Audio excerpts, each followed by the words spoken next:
A dusty wasteland sprawls before you in Metal Max Xeno Reborn, a land of rolling dunes and sand-drenched desert landscapes. The ruins of a once mighty and proud civilization rot in the sun. Once, this area used to be a harbor. Now it's a wasteland of sand and death. This is Tokyo in the future. You're not looking at the beginning of the apocalypse, but rather its end. Humanity's last legs are crippled, and what's left of the human race, even if only a handful, awaits extinction.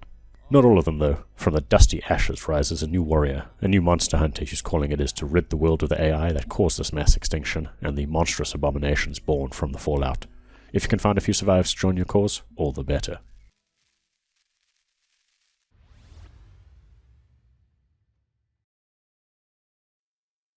Chances are supremely high you've never even heard of Metal Max, or the Metal Saga franchise. The series began its life way back in 1991, went dormant for a few years, and then sparked back into life in 2018 with Metal Max Xeno. Metal Max Xeno Reborn is sort of a remake of the 2018 game. Metal Max Xeno Reborn is an open-world, non-linear RPG that seems heavily inspired by, perhaps unsurprisingly, Mad Max. However, instead of rolling around the wasteland in cars, you steamroll the abominations haunting Dystopia in a tank. That's right, Metal Max Xeno Reborn has both traditional on-foot character combat and vehicle combat for you to play around with the vehicle combat being the main selling point.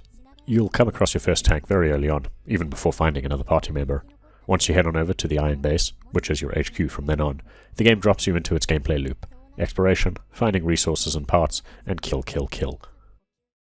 The combat system combines elements of real-time combat with traditional turn-based combat, regardless of whether you're on foot or in a vehicle. Before an enemy engages you, there's a brief amount of time for you to land your first attack. On foot, that lets you open up a command menu and start an attack.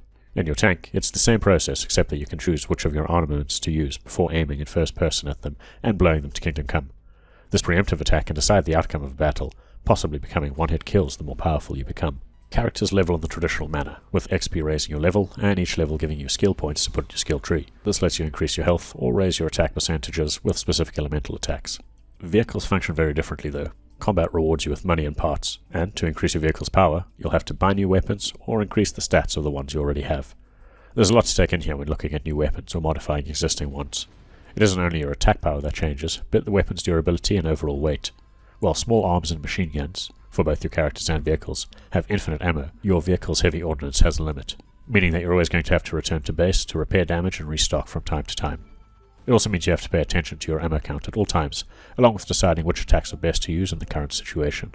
In battle, you can engage a form of auto-attack, and watch your troops fight it out. But bear in mind, before auto-attack engages in the second round of each battle, you'll have to choose one manual attack per party member, and the system then uses that attack for the remainder of the battle.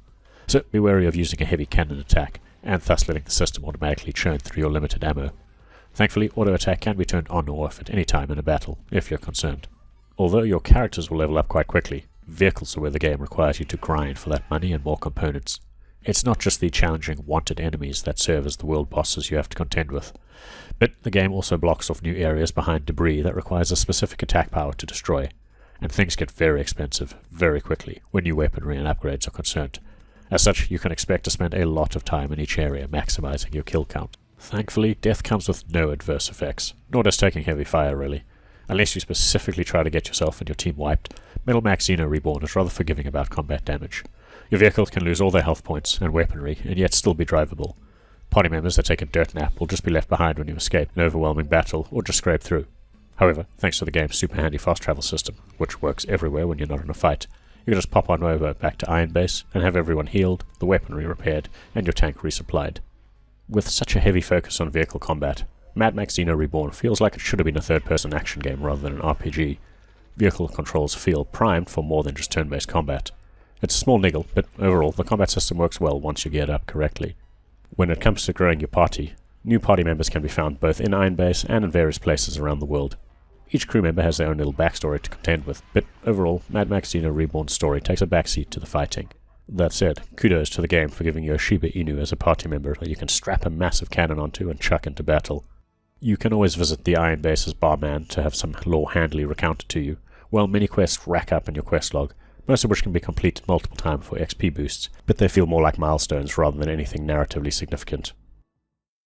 Visually, Metal Max Xeno Reborn is a bit of a mixed bag.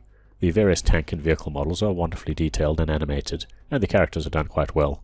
The environment, however, is a whole lot of greys and browns. Although this might fit in with the desiccated apocalyptic hellscape you're in, The overall environment just looks sparse and low poly, which stands in stark contrast to the wonderful artwork on display during the loading screens.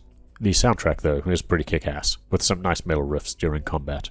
Outside of grinding for parts, the one area that really did irk me was the game's UI. It's a little cumbersome to navigate, and actions like simply getting in and out of a vehicle in the world requires you to jump into a menu, pick the appropriate option, and then confirm it. It would have been so much easier to just use one button for boarding and unboarding. The same goes for when rolling through the character menus and item menus. It could all just do with some more streamlining.